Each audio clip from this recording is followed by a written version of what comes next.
আমার ভাই কি বাবার মুখটা দেখতে পারবে? এই স্বাধীন দেশে কি আমাদের বিচার হবে? আমাদের বাবাদের কোথায়? আমাদের বাবাদের কেন গুম করা হয়েছিল? এই ছবিটা ধরে এই 13 বছরে অনেক জায়গায় গিয়েছি এবং অনেক বক্তব্য দিয়েছি, কিন্তু বাবার খোঁজ পাইনি এখনো। বাবার সাথে আমার কোনো স্মৃতি নেই। বাবাকে ছাড়া জীবনটা অসম্পূর্ণ মনে হয়। আমরা আমাদের বাবাকে ফেরত চাই। এই কথাটা অনেকবার বলেছি, কিন্তু আমরা আমাদের বাবাদের ফেরত পাইনি। আমি এই হত্যাকাণ্ডের বিচার চাই। তারেক রহমান আঙ্কেল, আপনার কাছে আমার একটা চাওয়া, আমার বাবার হত্যাকাণ্ডের যাতে বিচার হয়। আমার বাবা চলে গেছে, কিন্তু আমার বাবার রক্তের দাগ এখনো শুকায়নি। বাবাকে নিয়ে হাজারো কথা ছিল যা বাবাকে বলা হয়নি, সুযোগ পাইনি বাবাকে বলার। বাবাকে যখন এই কথাগুলো বলবো, বাবা তো তখন থেকেই নাই। কাকে বলবো কথাগুলো? বাবা নামের বটগাছের ছায়াটা আমাদের মাথার উপর নাই। আমি আশা করব তারেক রহমান চাচ্চু এই সেই বটগাছের ছায়াটা হয়ে আমাদের পাশে থাকবে।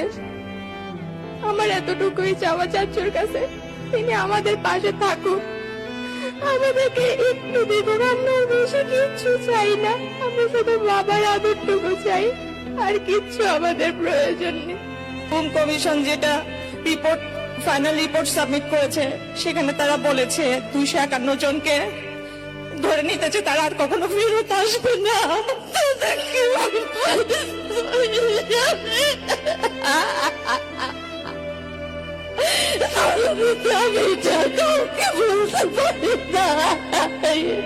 আমার শাশুড়ি সামনে বসে আছে, সে 2 দিন আগেও দোয়া করছে আমার ছেলেটা যেন ফিরে আসে। আমি তাকে বলতে পারি না যে গুম কমিশনকে রিপোর্টটা দিছে। আমাদের মাঝে একজন এসেছেন, আপনারা জানেন, ঢাকার খিলগাঁয়ে নুরুজ্জামান জনি ভাইয়ের সেই বিচারবিহীন হত্যাকাণ্ডের ঘটনা। আমার ভাই 2013 সালের 4 ডিসেম্বর থেকে আমি ওকে খুঁজে খুঁজে রাস্তায়, বিভিন্ন প্রেস কনফারেন্সে, আমরা রাস্তা ছাড়ি নাই। আমাদের তুলিয়াপা, আমার আন্টি হাজারা খাতুন ফেসপা সামনে বসে আছে। আমার মা এসেছে শেরপুর থেকে, তার 2 চোখে অন্ধ হয়ে গিয়েছিল। একটা চোখ অপারেশন করে ঠিক হয়েছে, আর একটা চোখ ঠিক হবে না কখনোই। আমার মাকে আমি বলেছি, আম্মা তুমি আইসো না কষ্ট করে। বলে, মা তুমি কি বলো? আমি আমার আরেক ছেলে তারেক রহমানকে একটু দেখতাম, তুমি আমার না করো না মা। আমি তাকে না করতে পারি নাই।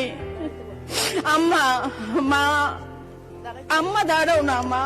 ভাইয়া এই যে সামনে বসে আছে, মা তোমার ছেলে, মা, মা তোমার সন্তান।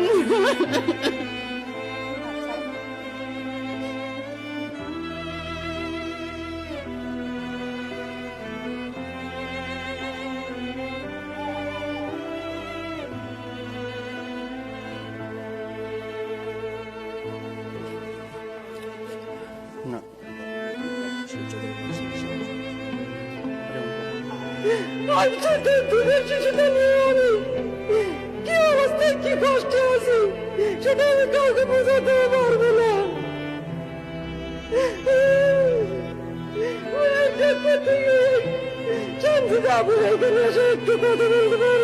আমার আম্মু জনাব তারেক রহমানকে একটা চিঠি দিয়েছেন, আমি কি আপনাকে সেটা দিতে পারি?